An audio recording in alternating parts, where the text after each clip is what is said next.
Desde hace más de un año vengo advirtiendo que Petro, el jefe de la mafia, el guerrillero impune, ha venido tejiendo un plan macabro para sumir al país en el caos.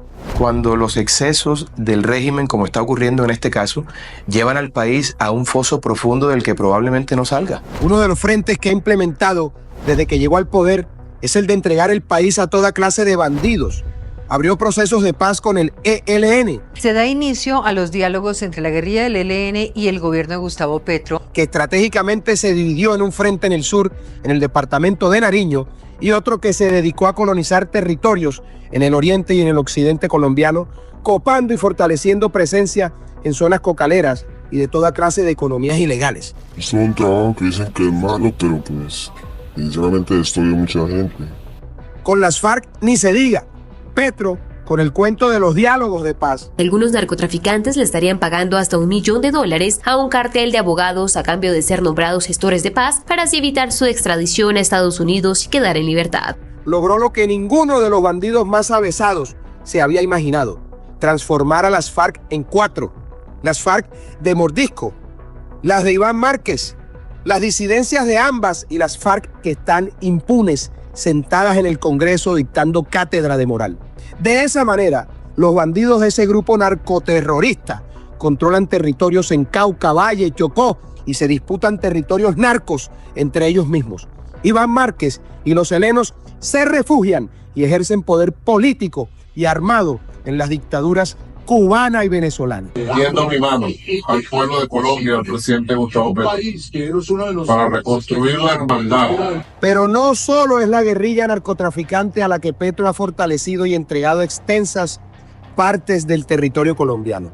Buscando a través de un cambio de recursos, lo cual nos llevaría $1 billón para el año entrante. Cambio de recursos a cambio de no entrar o dejar de estar en bandas. También lo ha hecho con el Clan del Golfo, que controla vastos territorios que son corredores y salidas de droga, principalmente en el Caribe colombiano. Las ciudades hacen parte de ese plan macabro del jefe de la mafia. Las bandas criminales que hoy controlan la extorsión, el mal llamado microtráfico, la explotación sexual, el nuevo mercado de las drogas sintéticas y el despreciable turismo sexual están tranquilamente delinquiendo o en falsos procesos de diálogos como los Xiotas, los espartanos, la Inmaculada, o simplemente no son perseguidos por la fuerza pública, como el Tren de Aragua y tantas otras bandas criminales que campean en Bogotá, Cali, Barranquilla y Medellín, sin contar ciudades intermedias claves como Soledad, Tuluá, Buenaventura o Tumaco, solo por mencionar algunas en las que el Estado simplemente no ejerce control. En medio de esta situación, que se agrava porque nuestras Fuerzas Armadas están castradas, encerradas, con órdenes de no atacar, los aviones sin mantenimiento, los helicópteros en tierra, los generales y coroneles amordazados y otros muchos despedidos de la fuerza pública por un ministro de Defensa que ha sido su enemigo histórico y aliado de la izquierda terrorista. Petro hábilmente ha fortalecido a los grupos armados, ha castrado a la fuerza pública, ha desarmado a los ciudadanos y ha repartido salvoconductos a toda clase de bandidos para que salgan de la cárcel a coordinar la toma de los territorios del país. No nos llamemos engaños. Petro es aliado del dictador Maduro.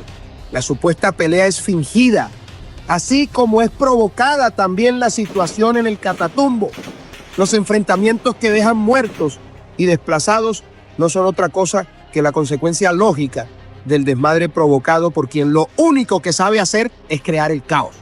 Petro, el guerrillero impune, el bandido más corrupto que ha dado Colombia, lo que hizo en el monte, ahora lo hace desde la presidencia.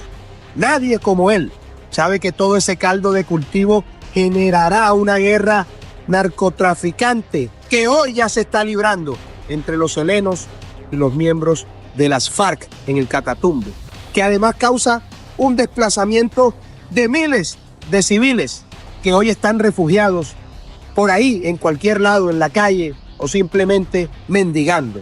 No es coincidencia que todo esté ocurriendo cuando se finge una pelea con el tirano Maduro, Colombia no romperá relaciones diplomáticas con Venezuela ni intervendrá en los asuntos internos de ese país sin invitación. Y cuando arranca el último tramo del desastroso gobierno del incapaz y corrupto de Petro, ya empezaron a hablar de conmoción interior. Petro ha provocado el caos para ahora declarar un estado de excepción que le permita, como su socio Maduro, atornillarse al poder. No lo podemos permitir.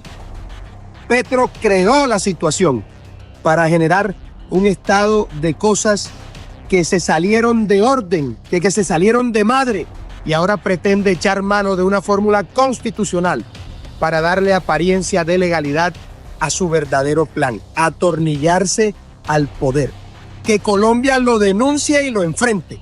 No vamos a ser como Venezuela, que dejó quedarse a Chávez y nunca más se fueron del poder esos bandidos. Defensores de la patria, hay que defender a Colombia por la razón o por la fuerza.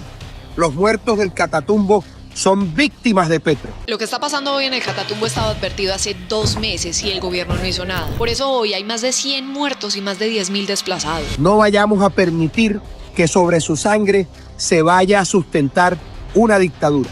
Y todos esos decretos que quiere el jefe de la mafia expedir bajo estados de excepción serán demandados por mí y por todos los defensores de la patria que creen en la democracia.